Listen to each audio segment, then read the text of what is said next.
देश को पहली रैपिड रेल नमो भारत मिल चुकी है। वहीं पीएम नरेंद्र मोदी ने शुक्रवार को गाजियाबाद में देश की पहली रैपिड रेल नमो भारत के 17 किलोमीटर लंबे पहले खंड का हरी झंडी दिखाकर उद्घाटन कर दिया है। इस दौरान उत्तर प्रदेश की राज्यपाल आनंदीबेन पटेल, मुख्यमंत्री योगी आदित्यनाथ और केंद्रीय शहरी विकास मंत्री हरदीप सिंह पुरी भी मौजूद रहे। ट्रेन के उद्घाटन के बाद प्रधानमंत्री ने बच्चों संग रेल यात्रा का आनंद भी लिया और ट्रेन और स्टेशन स्टाफ से बातचीत भी की। आपको बता दें कि नमो भारत रैपिड रेल कई तरह की हाईटेक सुविधाओं से लैस है। वहीं Delhi Ghaziabad Meerut regional rapid transit system corridor के 17 किलोमीटर के पहले खंड के बीच साहिबाबाद और दुहाई डिपो के बीच के खंड पर साहिबाबाद, गाजियाबाद, गुलधर, दुहाई और दुहाई डिपो समेत 5 स्टेशन मौजूद हैं। उद्घाटन के एक दिन बाद 21 अक्टूबर को इसे आम यात्रियों के लिए खोल दिया गया है। वहीं दिल्ली मेरठ तक पूरे 82.15 किलोमीटर लंबे दिल्ली गाजियाबाद मेरठ RRTA को जून 2025 तक चालू करने का लक्ष्य है। प्रधानमंत्री नरेंद्र मोदी ने 8 मार्च 2019 को दिल्ली गाजियाबाद मेरठ कॉरिडोर की नींव रखी थी। वहीं दिल्ली गाजियाबाद मेरठ कॉरिडोर 30,000 करोड़ रुपए से भी अधिक की लागत से बनाया जा रहा है। वहीं इसके पूरा होने पर यात्री 1 घंटे से भी कम के समय में दिल्ली से मेरठ पहुंच सकेंगे। ये कॉरिडोर गाजियाबाद, मुरादनगर और मोदी नगर शहरों को आपस में जोड़ेगा। पीएमओ ने बताया है कि एनसीआर में कुल 8 RRTS कॉरिडोर की पहचान की गई है, जिसमें पहले चरण में 3 कॉरिडोर दिल्ली गाजियाबाद मेरठ, दिल्ली गुरुग्राम, SNB अलवर और दिल्ली पानीपत के काम को प्राथमिकता दी गई है। वहीं उद्घाटन के दौरान प्रधानमंत्री नरेंद्र मोदी ने लोगों को संबोधित भी किया और इस दौरान उन्होंने कहा कि नमो भारत ट्रेन में आधुनिकता है, तीव्र गति है और अद्भुत गति है।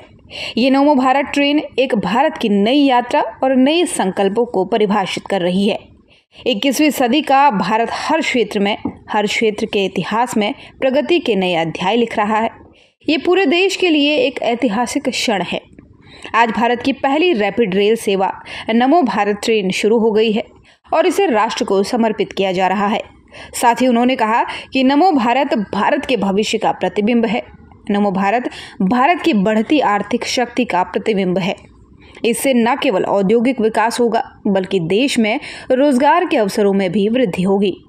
इस नमो भारत ट्रेन में ड्राइवर से लेकर सभी कर्मचारी महिलाएं हैं।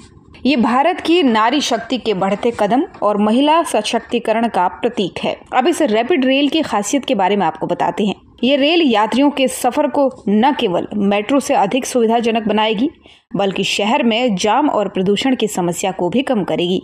रैपिड रेल सामान्य यात्रियों के साथ साथ दिव्यांग और स्ट्रेचर पर गंभीर मरीजों को भी शीघ्र और सुरक्षित परिवहन की व्यवस्था मुहैया कराने का काम करेगी।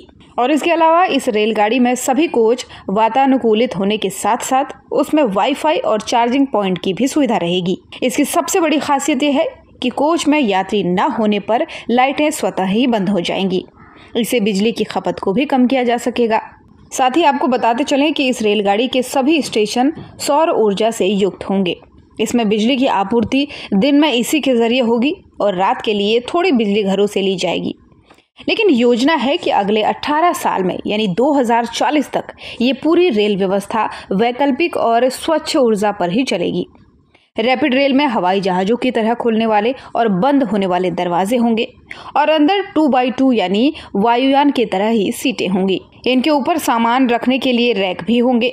साथ ही एक ओर की सीटें गाड़ी की गति की दिशा में तो दूसरी ओर की विपरीत दिशा में होंगी। ये व्यवस्था उन तमाम यात्रियों के लिए लाभदायक होगी जिनको गाड़ी की रफ्तार की दिशा के विपरीत दिशा में बैठकर सफर करने से बेचैनी होती है। अगर हम इस रेलगाड़ी की यात्रा क्षमता की बात करें तो 6 कोच वाली ट्रेन में एक बार में करीब 1700 लोग सफर कर पाएंगे। इसमें एक प्रीमियम कोच भी होगा जिसमें 60 लोग बैठ सकेंगे। वहीं सामान्य कोच में 70 से 72 लोग बैठ सकेंगे। हर कोच में 270 लोग खड़े होकर सफर कर सकेंगे। अब सवाल ये है कि बुलेट और मेट्रो ट्रेन के बीच की स्पीड वाली इस रेलगाड़ी की आखिर औसत स्पीड कितनी है।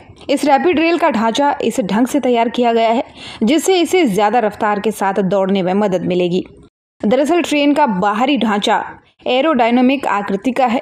ये ट्रेन 100 किलोमीटर प्रति घंटे की औसत रफ्तार से चलेगी। कंप्यूटरीकृत प्रणाली से चलने वाली इस ट्रेन में ब्रेक लगाते समय झटका भी नहीं लगता।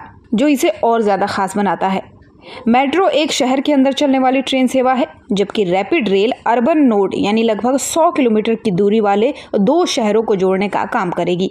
जहां रैपिड रेल 100 किलोमीटर का सफर तय करने में 1 घंटे का वक्त लेगी, वहीं इतना सफर पूरा करने में मेट्रो 3 घंटे लेती है, क्योंकि मेट्रो की औसत रफ्तार 32 किलोमीटर प्रति घंटा है। अगर हम इनकी ऑपरेशनल गति की बात करें तो रैपिड रेल और मेट्रो की ऑपरेशनल गति 180 और 80 किलोमीटर प्रति घंटा है। ऐसे में कहा जा सकता है कि नजदीकी 2 शहरों को जोड़ने में रैपिड रेल काफी मददगार साबित होगी, जिससे दिल्ली जैसे महानगरों को वायु प्रदूषण जैसी समस्याओं से भी निजात मिलेगी और सार्वजनिक सफर भी सुरक्षित होगा। लिहाजा पूरे देश में, विशेष तौर पर बड़े महानगरों के दरमियान रैपिड रेल को चलाए जाने की आवश्यकता है। अगर वीडियो में दी गई जानकारी आपको पसंद आई हो तो वीडियो को लाइक शेयर करें और हाँ, चैनल को सब्सक्राइब करना बिल्कुल ना भूलें।